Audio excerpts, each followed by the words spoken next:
السلام علیکم ورحمۃ اللہ وبرکاتہ۔ ڈاکٹر نے مجھے بتایا کہ میری بیوی کی حالت سخت خراب ہے، بچہ یا مامی سے صرف ایک ہی بچ سکتا ہے۔ تو میں نے لالچ میں آ کر اپنے بچے کو بچانے کا کہہ دیا۔ میں 2 گھنٹے بعد اپنے بیٹے کو لے کر گھر چلا گیا اور میری غریب ساس روتی پیٹتی اپنی بیٹی کے ساتھ ہاسپٹل میں رہ گئی۔ 25 سال بعد جب میرے لاڈلے بیٹے نے ڈنڈے مار کر مجھ کو گھر سے باہر نکالا تو ایک خوبصورت لڑکی مجھے اپنے گھر لے گئی۔ دروازہ کھولنے والی عورت کوئی اور نہیں تھی بلکہ میری اپنی۔ آدھی رات کا وقت تھا اور میرے سینے میں بہت درد اٹھنے لگا تھا۔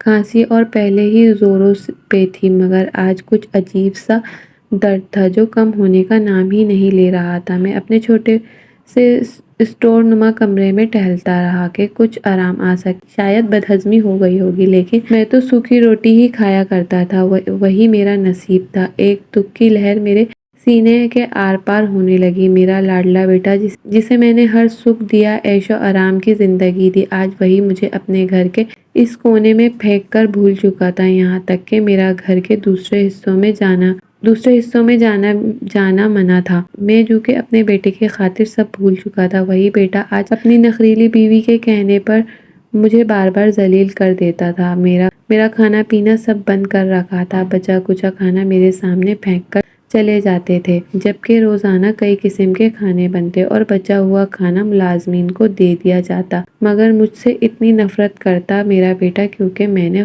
اپنے والد کے ساتھ بھی یہی کیا تھا اور ان کی جگہ اپنے بیٹے کا ہر ناز اٹھایا تھا، اور آج یہی بیٹا مجھے اتنے دکھ دیتا ہے کہ میری روح تک زخمی ہو جاتی ہے۔ ساری رات میں اپنے گناہوں کی معافی مانگا کرتا ہوں، مگر شاید میرے گناہ ناقابل معافی تھے، تبھی یہ اذیت میرا مقدر بن چکی تھی۔ جنید نے اپنی شادی ایک امیر کبیر لڑکی سے کی تھی، ویسے تو ہماری بھی اچھی خاصی زمینیں تھیں، مگر بہو کچھ زیادہ ہی امیر تھی۔ میرا بیٹا جنید اپنی ماں کی طرح بہت خوبصورت تھا، تبھی سارا اس پر مر مٹی تھی، مگر اس سے میرا وجود برداشت نہیں ہوتا تھا۔ جانے کیوں وہ مجھے ایک آنکھ دیکھنا نہیں چاہتی تھی، ہر طرح کی پابندی مجھ پہ لگا رکھی تھی میری بہو نے، اور جنید اس کی باتوں میں آ کر کئی بار مجھے ذلیل کر چکا تھا، کئی بار تو اس نے مجھے مارا بھی تھا۔ دکھ مجھے نہ جینے دیتا تھا نہ مرنے دیتا تھا، اب کس کو میں اپنی روح کے زخم دکھاتا، اس لیے دل ہی دل میں روتا رہتا۔ جہاں دولت ہی سب کچھ ہو وہاں والدین کی کیا ضرورت۔ مجھے کمرے سے نکلتے وقت خوف بھی آ رہا تھا کیونکہ میری امیر بہو کو پسند نہیں تھا، لیکن آج میں نے دروازہ کھول کر جھانکا تاکہ میرا بیٹا نظر آئے تو اسے اپنی تکلیف بتا سکوں، لیکن یہی میرا گناہ بن گیا۔ کمرے سے باہر قدم رکھتے ہی میری بہو نے مجھے دیکھ لیا، جنید کو چیخ کر پکارنے لگی۔ جنید شب خوابی کے لباس میں کمرے سے باہر نکلا اور حیرت سے مجھے دیکھنے لگا۔ جنید میں فون پہ بات کر رہی تھی اور یہ چھپ چھپ کر میری باتیں سن رہے تھے۔ کیا میری کوئی پرائیویسی ہے یہاں؟ بہو کے اس الزام پر ہکا بکا رہ گیا اور نفی میں سر ہلانے لگا، لیکن جنید نے بیوی کی باتوں میں آ کر اچانک اسٹور سے ڈنڈا اٹھایا اور مجھے مارنے لگا۔ میں نے چلا کر خود کو بچانے کی کوشش کی، مگر جنید پہ تو جیسے خون سوار تھا۔ مت مارو بیٹا، میری طبیعت ٹھیک نہیں ہے، میں نے کمزور آواز میں بتانا چاہا، مگر وہ رکنے کا نام نہیں لے رہا تھا۔ اس تاپڑ توڑ حملوں سے میں کھڑا نہ رہ پایا اور چکرا کر گر گیا۔ ایک خون کی لکیر میرے سر سے بہتی ہوئی دکھائی دی اور پھر مجھے کوئی ہوش نہ رہا۔ انکل آنکھیں کھولیں پلیز، کوئی میرا گال تھپ تھپا رہا تھا۔ میں نے بامشکل آنکھیں کھولی تو ایک پیاری سی لڑکی جو کہ شاید ڈاکٹر تھی، مسکراتے ہوئے مجھے دیکھے جا رہی تھی۔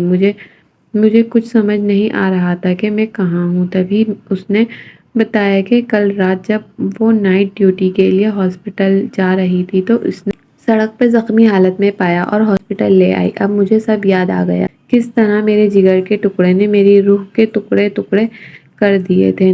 نہ صرف میرا بدن زخمی تھا بلکہ میرے دل سے بھی جیسے خون رسنے لگا تھا۔ مجھے روتا دیکھ وہ ڈاکٹر گھبرائی اور مجھے تسلی دی اور بہت سی ادھر ادھر کی باتیں کرنے لگی۔ اس کے اصرار پر میں نے اسے ساری سچائی بیان کر دی تھی اور اب وہ کافی پریشان لگ رہی تھی۔ انکل آپ فکر نہ کریں، میں ہوں آپ کے ساتھ۔ وہ جتنی خوبصورت تھی اتنی خوبصیرت بھی تھی، جانے کون سی ایسی عظیم ماں تھی جس نے اس کی تربیت کی تھی۔ میں انہیں دعائیں دینے لگا۔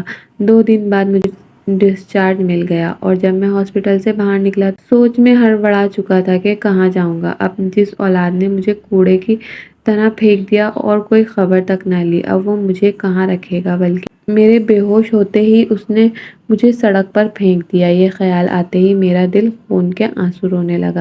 کس کو بتاتا؟ یہ سب آج مجھے اپنے گناہ رہ رہ کر یاد آ رہے تھے۔ کاش میں نے اپنی بیوی پہ ظلم نہ کیا ہوتا، آج مجھے سزا نہ ملتی۔ میں اپنی آنکھوں کو صاف کرتا آگے بڑھا اور تبھی ڈاکٹر ماہین نے روک لیا۔ کہاں جا رہے ہیں انکل؟ وہ بھاگتی ہوئی آ رہی تھی۔ اس نے میرا بازو تقریباً کھینچتی ہوئی اپنی کار تک لے گئی۔ میں نہ کرتا رہا مگر وہ بس ضد تھی کہ وہ مجھے اپنے گھر لے جائے گی۔ مجبوراً میں اس کے ساتھ چل پڑا۔ تقریباً آدھے گھنٹے کی مسافت طے کرنے کے بعد ڈرائیور نے گاڑی ایک عالیشان بنگلے کے سامنے روک دی۔ میں اس علاقے میں کبھی گیا نہیں تھا لیکن میں نے اس علاقے کے بارے میں سن رکھا تھا۔ وہ علاقہ بہت مہنگا تھا۔ وہاں کے رہنے والے اس قدر مغرور ہوتے کہ وہ عام جھوپڑی یا پھر متوسط طبقے میں رہنے والے لوگوں کو دیکھنا بھی پسند نہیں کرتے تھے۔ اب میں اس لڑکی کے مرعوب ہونے لگا کیونکہ اس کے گھر کے باہر نمبر پلیٹ لگا تھا۔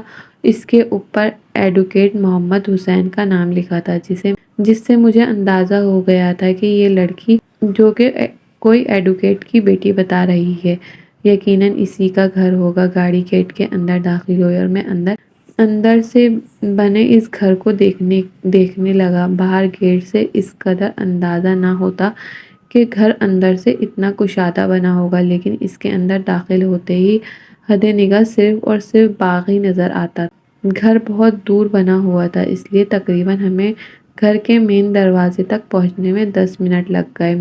میری یہ حیرت دیکھ کر وہ لڑکی مجھے کہنے لگی، انکل آپ بالکل بھی پریشان نہ ہو، جتنا یہ گھر بڑا ہے اتنا ہی ہمارا دل بھی بڑا ہے۔ میں اس کی بات سن کر یہ سیانی سی ہنسنے لگا اور کہنے لگا، وہ بات نہیں، بس یہ سوچ رہا تھا کہ تم جیسی اتنی امیر لڑکی جس کو کسی چیز کی کمی نہیں، آخر وہ ہم جیسے غریبوں کا مفت علاج کیوں کرواتی ہے اور اس کے بعد ہم جیسے غریبوں کو مفت میں مدد کرنے کے لیے راضی کیسے ہو جاتی ہے۔ میری بات سن کر اس نے گہرا سانس لیا اور کہنے لگی، یہ سب کچھ میں نے اپنی ماں سے سیکھا ہے۔ ہم لوگ بہت امیر نہ تھے، میری ماں بتاتی ہے اس نے بہت ذلت بھری زندگی جی ہے۔ وہ اس قدر کمپرومائز کی حالت میں رہ چکی ہے کہ اس کے پاس کھانے کے بھی پیسے نہ تھے اور وہ لوگوں کے گھروں میں برتن مانجنے کے لیے مجبور ہو جاتی۔ اسی لیے جب اللہ تعالیٰ نے ہم پر اپنی رحمت کی بارش برسانا شروع کی تو میری ماں نے ہم سب بہن بھائیوں سے یہ وعدہ لینا شروع کر دیا کہ ہم لوگ جب بھی کسی غریب، مجبور اور بے کس انسان کو دیکھیں گے تو اس کی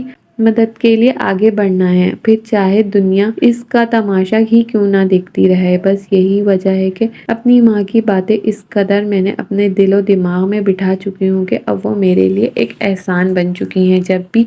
جب بھی کسی کے ساتھ زیادتی ہوتی دیکھتی ہوں تو مجھے برداشت نہیں ہوتا، اس لیے اس کے حق کے لیے بولنے کے لیے لڑنا آپ کہہ رہے ہیں کہ میری فطرت میں شامل ہو چکا ہے۔ کچھ تو خون کا بھی اثر ہے کہ میرے والد ایک ایڈوکیٹ ہیں۔ بس یہی میری مختصر سی کہانی ہے۔ یہ کہہ کر وہ لڑکی خاموش ہو گئی۔ اس کی بات سن کر میں سوچنے لگا کہ آخر وہ کتنی عظیم ماں ہوگی جس نے اولاد کو اتنی اچھی نیک اصلاح دی۔ اب میرا دل چاہنے لگا کہ میں اس عورت کو دیکھوں اور اس عورت سے مل کر اس کا شکریہ ادا کروں اور اسے بتاؤں کہ اس کی گئی تربیت نے میرا دل جیت لیا۔ اتنے میں گاڑی گھر کے مین دروازے کے پاس جا کر رکی۔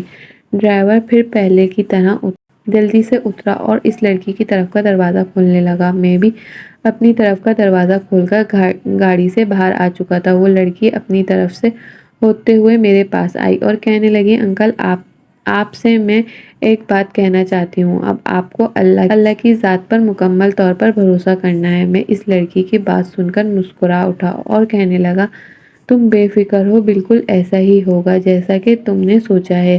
اس کے بعد ڈرائیور نے گھر کا مین دروازہ کھولا اور ہم لوگ یوں ہی باتیں کرتے کرتے اس دروازے کو پار کر کے راہداری سے گزرنے کے بعد ہم ٹی وی لاؤنج میں جا کھڑے ہوئے۔ ابھی میں اس گھر کو اندر داخل ہو کر دیکھنے میں مگن تھا کہ ایک طرف ایک نسوانی اور عرضانی بیٹی، تم فون کیوں نہیں اٹھا رہی؟ یہ آواز مجھے کچھ جانی پہچانی لگی، اس لیے میں نے جوں ہی مڑ کر اس آواز والی عورت کی طرف دیکھا تو میں دنگ رہ گیا۔ وہ عورت جو مجھے دیکھ کر حیران رہ گئی جبکہ اس کی بیٹی ہم دونوں سے بے خبر اسے کہہ رہی اس کے فون کی چارجنگ ختم ہو گئی اس لیے وہ اس کی کال نہ اٹھا سکی تھی۔ اس کے علاوہ بھی وہ بہت کچھ کہہ رہی تھی اور چلتے چلتے ڈائننگ ٹیبل پر پڑے ہوئے جگ سے پانی کا گلاس بھرنے لگی، لیکن میں تو جیسے صرف اور صرف اس عورت کو دیکھے جا رہا تھا، مگر میرے وہم و گمان میں بھی نہیں تھا کہ مجھے آگے کیا دیکھنا پڑے گا اور اپنے ماضی کا پچھتاوا پھر سے ناسور بن جائے گا۔ ماہین نے جیسے ہی اپنے گھر کا دروازہ کھولا تو سامنے جو وجود تھا اسے دیکھ کر میرے پیروں تلے زمین نکل گئی۔ ایک بار پھر اپنے ماضی کو سامنے دکھائی دے رہا تھا۔ ارے ندیم، سنا ہے تیری بیوی بڑی خوبصورت ہے، اور تو اور ہم نے بھی سنا ہے وہ انگریزی بولنا جانتی ہے۔ ارے ہاں، مائیں رشیدہ بتا رہی تھی کہ تیری بیوی جرگہ کے فیصلے کے آگے بھی بول اٹھی تھی۔ آخر کیا تیری بیوی کبھی ہمیں بھی تو اس سے ملواؤ، ہم بھی تو اس کے رنگ روپ دیکھیں۔ میں اپنے دوستوں کی یہ فضول باتیں کہہ کے لگا کر ہنسنے لگا تھا۔ میں گاؤں کے سردار کا بیٹا تھا، اس لیے بہت مغرور چال چلتا تھا۔ میرے یہ دوست بہت اوباش اور لوفر قسم کے تھے۔ میں گاؤں کے سردار کا بیٹا ہونے کا فائدہ اٹھاتا اور اپنے لوفر اور اوباش دوستوں کے ساتھ مل کر گاؤں میں آنے جانے والی ہر خوبصورت لڑکی کو چھیڑتا تھا۔ کبھی ان پر طرح طرح کی آوازیں کستا تو کبھی ان کا راستہ روکتا، کبھی ان کو ڈراتا، کبھی ان سے خواہ چھیڑا کرتا تھا۔ مجھے یہ چیزیں بہت لطف دیتی تھیں، اور اس پر جب میں ان بیچاری لڑکیوں کو جراثیمہ روپ میں دیکھتا تو میں دل کو ایک الگ تسکین سی ملتی تھی۔ اکثر گاؤں کے لوگ میرے باپ کے پاس میری شکایت لے کر پہنچ جاتے۔ میرا باپ چونکہ ایک سردار تھا اور بہت نیک دل تھا اور شریف انسان تھا، تو اس لیے وہ خاموشی سے میری شکایتوں کو سنتا اور ان گاؤں والوں سے معذرت کرتا، اور اس بات کی بھی یقین دہانی کراتا کہ آئندہ میرا بیٹا تم لوگوں کے گھر کی عزتوں کے ساتھ کوئی چھیڑخانی نہیں کرے گا۔ اور اس کے بعد پھر جب میں گھر جاتا تو میرا باپ ڈنڈا پکڑ کر میرے پیچھے پڑ جاتا، لیکن میری ماں اور دادی میرے سامنے چٹان بن کر کھڑی ہو جاتی تھی۔ یوں میں اپنی اس ڈھال کا فائدہ اٹھاتا اور اپنے باپ کی مار سے ہر بار بچ جاتا۔ میرا باپ ہر بار مجھے سخت وارننگ دے کر چھوڑ دیتا، لیکن آہستہ آہستہ جب میں بڑا ہوتا گیا تو میری یہ عادتیں مزید پختہ ہوتی گئیں، بلکہ میں اپنی ان پرانی عادتوں سے بھی تھوڑا آگے نکل آیا۔ میرے باپ کی ڈھلتی عمر اور اس کے کمزور بازو مجھے بہت تقویت دیتے تھے۔